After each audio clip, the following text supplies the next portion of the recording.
Hello. Continuing our class about multidisciplinary design, we're going to study now about design and policy making.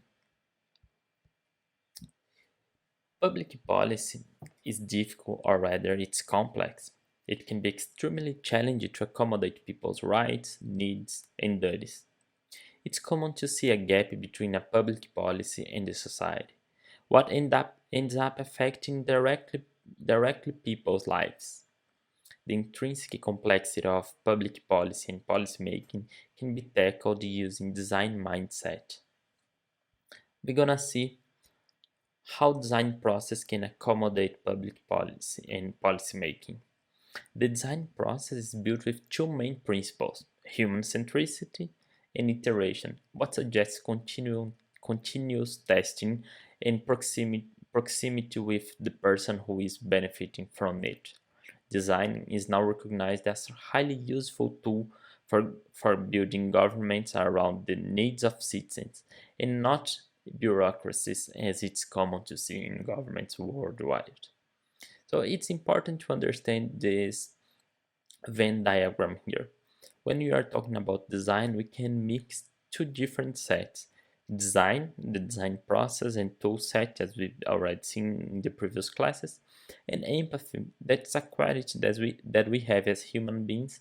But when we have the intersection of that, we can solve people's problems, we can help people with solutions that will act as painkillers, as we already seen that is a common word or a common term that we can use in the design process. So the design policy making, uh, design is not just a product or an object in this context of policy making. And also, as stated by the Design Council, design is in public policy can seen as this.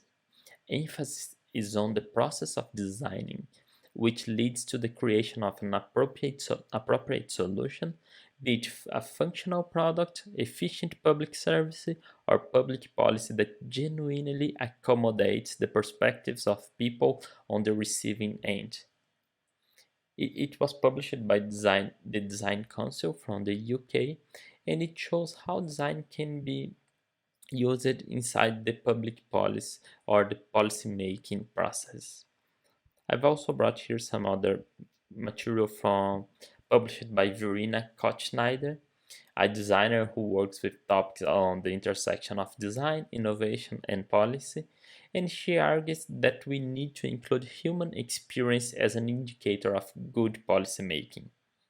Governments usually look for outcomes and outputs to evaluate the policy making, but they don't measure the human experience and how the services affect people's lives. So we should use a person centricity approach when evaluating the quality of policy making outcomes. Is is is it how it showed on this pyramid here? We have the output, the outcome, but we have to include the human experience in this process that is used in that is adopted in policy making. Verena Kochner also has published on the TTC Labs an insightful article discussing aspects of the merge of designing and policy making. I strongly recommend you to read this article. The link is on the material of the course as well. And I would like to bring this other concept here, the policy making cycle. The policy making cycle usually follows a static and linear logic: problem identification, agenda setting, policy formulation, decision making, policy implementation, policy evaluation, and then it would go again on the same cycle if it was necessary. So, just to wrap up here, it first identifies a public problem, formulate a series of policy options, make decisions upon the former, and implement the selected option or the selected options to finally evaluate them. One of the main difference between policy and design process is that in the design process, the testing and refinement phases receive explicit focus, is not left to the end of the process. Evaluation in policy making occurs predominantly after the implementation, at the end of the process. We talk about policy impact as opposite to outcomes. Design process iterates through testing to actively learn as implementation is happening, which is which is user focused and also experience led. This could be applied to serve the early policy formulation and the problem identification stage. Design could be very helpful in these phases. It would give more data to both inform and refine the problem focus and the policy framework as it's developed with multiple stakeholders. So how can we use design in policymaking? To get benefit from design, policymakers should rely on survey and research methods that are the same used in design thinking and user research. For example, relying on ethnography in early stages of the design process allows policymakers to gather data and insights from real people. The way we can use interviews or surveys to get more data, and it could be even added to new insights to more conventional approach such as public consultation. And also it would help to give emphasis to build empathy with the person who is on the receiving end. And also the emphasis on facilitation and collaborative work as adopted in design process creates proximity between policy teams and also internal and external stakeholders, such as the public that is going to be affected by some specific policy.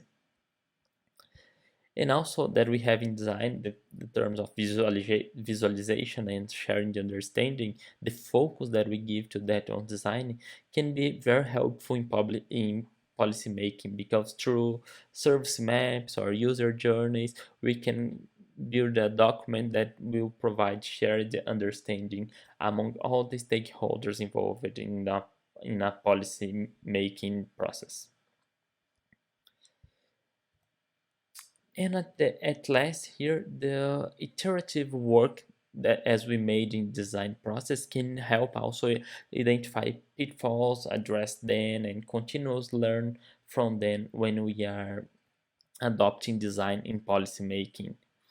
With the iterative work, we can test and we can evaluate small parts of a project before having, or it's better than having only an evaluation phase at the end of the policy making process.